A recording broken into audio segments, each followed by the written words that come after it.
Over the last couple of weeks, we've been looking at some biblical animals. But one of our faithful listeners told me that I've left one out. I haven't said anything about dogs, and indeed I haven't. So, to conclude our series of lessons, here you go, Elton. It's been proven in the United States today there are more people who love dogs than do not love dogs. In fact, dogs have come to be known as man's best friend. We welcome them into our homes, we walk them, feed them, clean up after them, excuse their bad behavior. But in ancient Israel, people had an entirely different view of dogs. Of the more than 400 breeds of dogs around today, all came from the same ancestor, being ancient wolves. Dogs were first domesticated as far back as 12,000 years ago. Because dogs are the only animals with the ability to bark, they became useful for hunting and herding. And dogs in the Bible were often used for these purposes. We see examples in Isaiah 56:11 and in Job 30 and verse 1. But also, there is evidence in the Bible that physical violence toward dogs was something that was even considered acceptable by those who lived in Israel.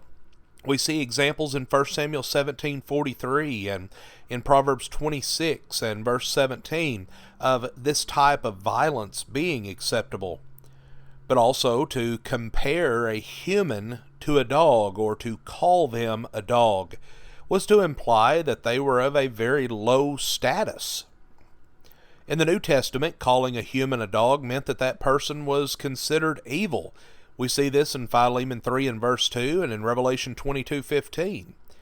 Now, some scholars hypothesize that the negative feelings expressed in the ancient world toward dogs was because in those days dogs often ran wild and usually in packs.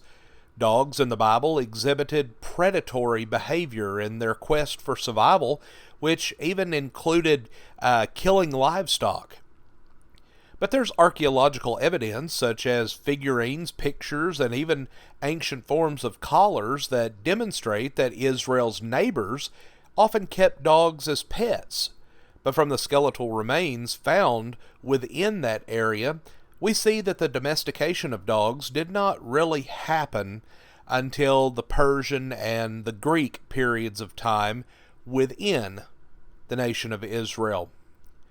The word for dog is a Hebrew word that comes from really the same word that the name Caleb comes from.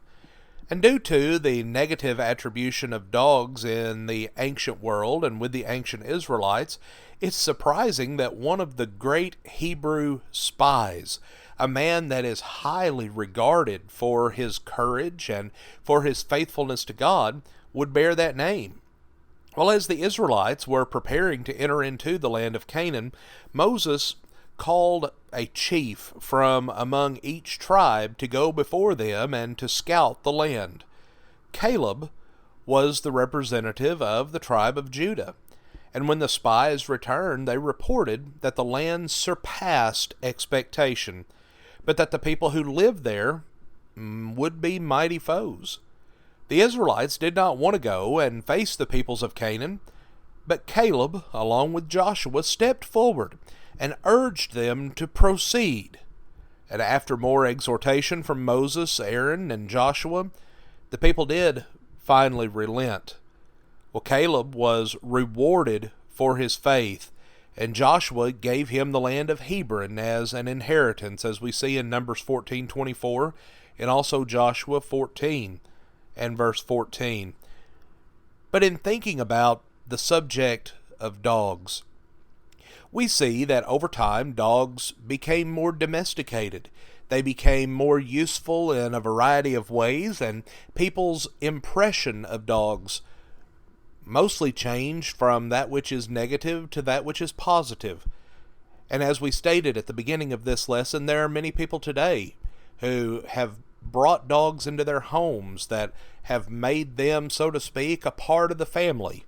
And we could not imagine trying to go through life without having that pet, having that companion. And so it's amazing to see the changes in the impressions that people have with some of these animals through the centuries. Friends, we want to thank you for joining us for our program today, as well as for each day that you are able to be with us. And we pray that God blesses you with a wonderful day and a great weekend ahead.